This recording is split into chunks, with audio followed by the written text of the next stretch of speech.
নাই। আপনারা এই আশুরাকে কেন্দ্র করে আমাদের সমাজে চালু আছে বেদাত, এরকম দুই একটা জানা আসেনি? বলেন তো যে হুজুর এইটা তো বেদাত। বলেন আমাদের সমাজ, এই মসজিদে আমি তো গত 14 বছর ধরে কথা বলি, মহরম সম্পর্কে যে সকল আমলগুলো বলেছি এর মধ্যে কোনটা কোনটা বেদাত বলেছি বলেন তো? মনে আসেনি দুই একটা যে হুজুর এইটা বোধহয় বেদাত? কি রাখতে বলেছি? রোজা রাখতে বলেছি। আশুরা উপলক্ষে 1 তারিখ থেকে 10 তারিখ পর্যন্ত রোজা রাখা যায়, তবে বিশেষত 2টা রোজা খাস। এই মহরম মাসে আল্লাহর হাবিব সাল্লাল্লাহু আলাইহি ওয়াসাল্লাম বেশি বেশি করে আল্লাহর কাছে দোয়া করতে বলেছেন। কার কাছে? কারণ এই মাসটা নাজাতের মাস। কিসের মাস? নবীরা এই মাসে মুক্তি পেয়েছেন। অনেকগুলো ঘটনাকে জড়ো করলে দেখা যায় এই মহরম মাসে আল্লাহর নবীদেরকে আল্লাহ বিভিন্ন মুসিবত থেকে মুক্তি দিয়েছেন। অনেকগুলো হাদিসের রওয়ায়াত থেকে পাওয়া যায় আল্লাহ রাব্বুল আলামিন কুল কায়নাত সৃষ্টিও করেছেন মহরম মাসেই। যা কিছু আছে সব কিছুকে আল্লাহ রাব্বুল আলামিন এই বিশেষ মাসটাকে কেন্দ্র করে সৃষ্টি করেছেন। এমনকি জান্নাত জাহান্নাম, হযরতে আদমকে হাওয়াকে পৃথিবীতে আগমন, তাদেরকে পৃথিবীর জমিনে 350 বছর তওবার পরে আবার মিলিত করে দেয়া, নূহ আলাইহিস সালামের প্লাবন, উম্মতকে মুক্তির দেওয়ার বিষয়, হযরতে ইব্রাহিম আলাইহিস সালামকে মুক্তির বিষয়, ফেরাউনকে মুক্তির বিষয়, হযরতে ইয়াকুব নবী তার সন্তানের সাথে মিলিত হওয়ার বিষয়, হযরতে ইউনুস নবীকে মাছের পেট থেকে মুক্তির বিষয়। এরকম সমস্ত নবীদের জীবনে যত দুর্ঘটনা ঘটেছে, আল্লাহর পক্ষ থেকে যত মুসিবত এসেছে, যত পরীক্ষা এসেছে, মুক্তির দিবস হিসাবে আল্লাহ এই আশুরা অথবা মহরম মাসকে নির্ধারণ করেছেন। বলে সুবহানাল্লাহ। এটা আল্লাহর প্ল্যান। কার প্ল্যান? যেহেতু এটা শাহরুল্লাহিল মুহাররম, এই মাসটা কার মাস? তো আল্লাহ রাব্বুল আলামিন আল্লাহর মাসটাকে গুরুত্ব দিয়ে এই সমস্ত প্রয়োজনীয় বিষয়গুলোকে এই মাসে সন্নিবেশ করে দিয়ে এই মাসটার তাজিম বাড়িয়ে দিয়েছেন। বলে সুবহানাল্লাহ। তাইলে আমাদের কাছে এই মাসের মর্যাদা আছে না নাই? গুরুত্ব আছে না নাই? আছে। আমরা কিভাবে গুরুত্ব দিব? এই মাসে আমরা ইবাদত বাড়ায় দিব, এই মাসে আমরা দান সদকা বাড়ায় দিব, এই মাসে আমরা রোজা রাখবো, এই মাসে আমরা আল্লাহর কাছে বেশি বেশি ফরিয়াদ করব, এই মাসে আমরা আমাদের মুসিবত থেকে মুক্তির জন্য আল্লাহর কাছে আমরা ধন্না দিব, গোটা উম্মতের মুক্তির জন্য আমরা আল্লাহর কাছে কান্নাকাটি করব। যত আলেম ওলামা হাজি গাজি আছে, যত মুসল্লি আছে, সকলের উচিত একত্রিত হয়ে আল্লাহর কাছে এই মাসে নাজাতটা আদায় করে নেয়া। এই মুহূর্তে সারা পৃথিবীতে যে মহামারী চলছে সেটাও তো নাজাতের কারণ হতে পারে এই মহরম মাস। কি বলেন ঠিক না?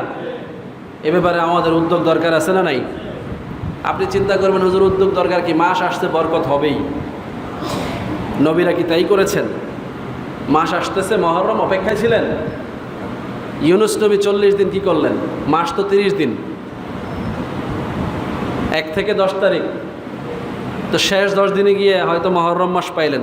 আর আগের মাসে কি করছেন? চুপচাপ ছিলেন? আমার কথা বুঝতেছেন না? দেখেন, মৌলিক বিষয়গুলো মাথায় নিতে হবে। আমরা তো অনেক শুনি, অনেক আলোচনা এখন আমাদের পকেটে পকেটে ঘুরে বেড়ায়, কিন্তু আমরা মৌলিক বিষয়টা মাথায় নেই না। দেখেন, জুমার দিনের গুরুত্ব আমাদের কাছে নাই। আমরা মসজিদে মসজিদে ভাগ হয়েছে, কিন্তু আমাদের চেহারা পাল্টায় না। আমরা ইমামকে আলাদা করেছি, এই ইমাম ভালো লাগে না ওই ইমামের পিছনে গিয়েছি, কিন্তু নিজের সুরত চেঞ্জ হয় না। আছে না নাই? চেহারা চেঞ্জ হয় নাই, পোশাক চেঞ্জ হয় নাই, জুমার দিন মাথায় টুপি আসে না, একটু পরিপাটি হওয়া, একটু আতর খুশবু লাগানো, এগুলো আমাদের অভ্যাসে আসে না। সকালবেলা ব্যবসার উদ্দেশ্যে বেরিয়েছি, দোকানে সময় দিয়েছি, মাঝখানে জুমাটা আদায় করলাম আর কি। বিষয়টা এরকম না? মানে জুমাটা উদ্দেশ্য ছিল না তার, আজকে ব্যবসাটাই ছিল উদ্দেশ্য। সকালবেলা অফিসে বেরিয়ে যাচ্ছে বা অন্য লেনদেনে বেরিয়ে গেছে, ওইভাবেই বেরিয়েছে, মাঝখানে জুমাটা পড়লাম আর কি। যে কোনো একটা মসজিদে পড়ে নিলেই হবে। নাউজুবিল্লাহি মিন যালিক। আল্লাহ রসুল এই আদব আমাদেরকে শিক্ষা দেন নাই। জুমার প্রস্তুতি সারা সপ্তাহ নিয়েছেন সাহাবীরা, এবং জুমার দিন ফজর থেকেই তারা প্রস্তুত থাকতেন। কখন জুমার ওয়াক্ত হয়ে যায়, কত আগে মসজিদে যাওয়া যায়, আল্লাহ রসুলের খুতবা শুনতে হবে, রসুল বক্তৃতা দিবেন, সেই খুতবায় শামিল হতে হবে। এর আগেই নফল ইবাদত, সুন্নত ইবাদত সব শেষ করে ফেলতে হবে। আমাদের তো এগুলো লাগে না, আমরা তো সব ইউনুস নবী। কি কন? আমাদের সমাজে তো এখন ইউনুস নবীর অভাব নাই। আমরা বলি 1,25,000 বার দোয়া ইউনুস পড়তে হবে, ওরা বলে যে না, কই পাইছে, একবার পড়লেই হবে। সব ইউনুস নবী না? কি বলেন? ইউনুস নবী 40 দিন পড়ে, তারা ইউনুস নবীর চাইতেও বড়, তারা কয় একবার বললেই হয়ে যায়।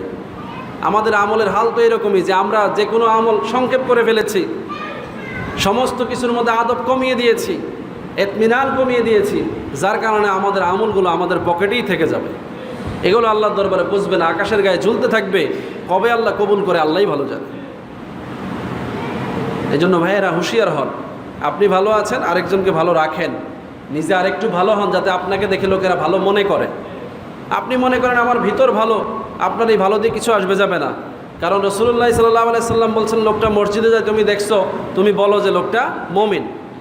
আমি মসজিদে যেতে দেখলে সে না বলবো মুমিন, আপনি মসজিদে যান না, তাহলে মুমিন বলবো নাকি আমি? আল্লাহ রসুলের হাদিস।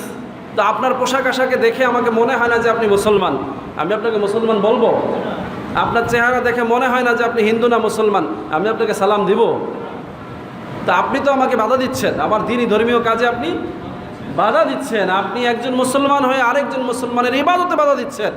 কারণ সালাম দিলে সওয়াব হয়, দোয়া হয়, আপনাকে দেখে সালাম দিতে মনে চায় না, বাধা দিয়েছেন আপনি। আপনি ইসলামের একটি কাজে বাধা হয়েছেন, কি বলেন ঠিক না? এভাবে ভাবেন, নিজেকে চিন্তা করেন যে আপনি ইসলামের জন্য বাধা কিনা, আপনার চলন বলন কথাবার্তা ইসলামের জন্য মুআফিক কিনা দেখেন।